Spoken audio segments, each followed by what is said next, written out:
In 2021, Fallout 76 received a series of updates, ranging from new content to bug fixing and more. But we are not done yet. December 8 marked the release of our last update for this year, Night of the Moth. Update 32 included both new content and a range of quality of life improvements that you, the community, have been asking for. So, let us not waste any more time and take a detailed look at everything that has just been added to the game. First up, let us chat about the brand new seasonal event, the Mothman Equinox. The namesake for the December update, the Mothman Equinox revolves around a new sect of cultists called the Wise Mothman's Enlightened. This group has travelled to Point Pleasant to perform a dark ritual that will summon the mysterious cryptid during the peak of his power. Like with other seasonal events, the Mothman Equinox will begin at the top of every hour, at which time you will be prompted to travel to Point Pleasant to aid the Enlightened in their mission. The event will officially kick off after talking to Interpreter Clarence on the top of the Mothman Museum. But, as you could imagine, completing this event will not be a walk in the park.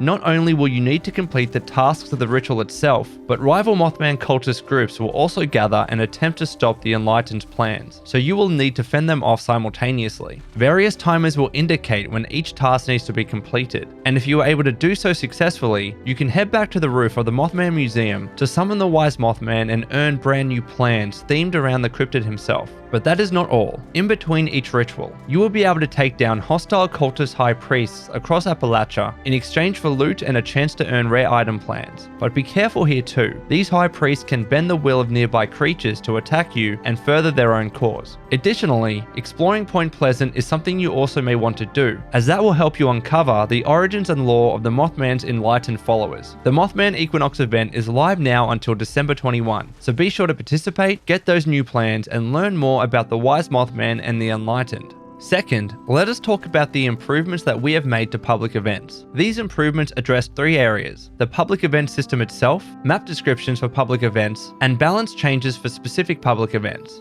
First up, in terms of the system, public events will now spin up every 20 minutes based on real-world clock times, appearing at the top of the hour, at the 20-minute mark, and then again at the 40-minute mark. Seasonal public events, such as the Mothman Equinox, will always be chosen at the top of the hour, but all other time slots will pull from the existing list of public events randomly. While the start time for public events will be the same across all worlds, the public events chosen will still be different across each world. This has made the system much more consistent and predictable, ensuring you all know exactly when the next public event will begin, no matter what world you are on. Secondly, public event descriptions on the map now display potential rewards, making it much easier for you to know what is up for grabs for each public event. Previewing these rewards is quite easy too. Simply open the map and click on an available public event to display the description. Finally, as for balance adjustments, we have closely monitored community feedback about many public events, especially in terms of their difficulty and length, and accordingly made several changes to ensure a better experience overall. We won't go through every single change made to all public events in this video, but some examples include increasing the resistances of the Brahmins in free range to help them survive more easily, reducing the time limit and enemy wave timers in Line in the Sand, lowering the amount of food required in Project Paradise per rank and adding more resistances to the friendly creatures you need to defend, and for Radiation Rumble, lowering the ore collection requirements, doubling the resistances of the scavengers, and no longer automatically ending the event once the final collection tier is reached, so you can continue to kill enemies and gain experience until the now 8-minute event timer expires.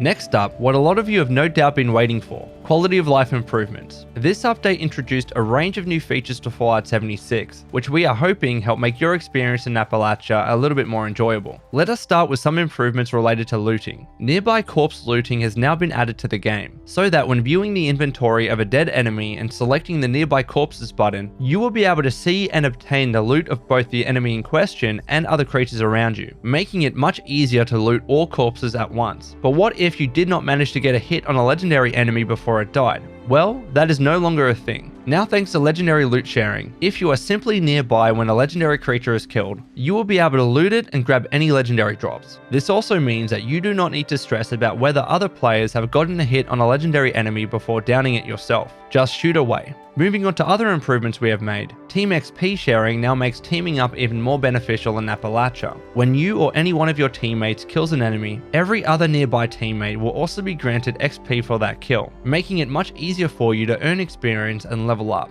For you camp builders out there, we have added a new tab to the camp build menu that displays any new item plans which have been learnt in the current play session. so you can quickly identify any camp objects you have just learned. This also includes items unlocked via the atomic shop. Your Pip-Boys are getting an improvement too, with a new keyring item in the miscellaneous tab that stores every single key within your inventory, making it much less cluttered as a result. Lastly, we have extended the contextual ammo system that features within Daily Ops and the Colossal Problem public event to the entirety of Appalachia, such that containers, creatures, and other ammo sources have a chance to drop a small amount of ammo for the weapon you have equipped or just use to kill said enemy. And finally, this update marked the beginning of Season 7 in Fallout 76, titled Zorbo's Revenge, who makes his return after being defeated by Captain Cosmos in the Legendary Run. You now have a new set of rewards to obtain, including camp objects, skins, consumables, currencies, and more. So be sure to complete your challenges, earn score, and progress up the scoreboard. There is also another seasonal event to look forward to, Holiday Scorched, which begins December 21. Hunt down Scorched wearing festive attire in exchange for holiday gifts containing rare plants and other rewards. Plus, for those of you wanting something a little different to listen to in-game, be sure to tune in to the new pirate radio station, which is being hosted by a mysterious figure playing hours of new tunes and a series of radio dramas and commercials from before the Great War.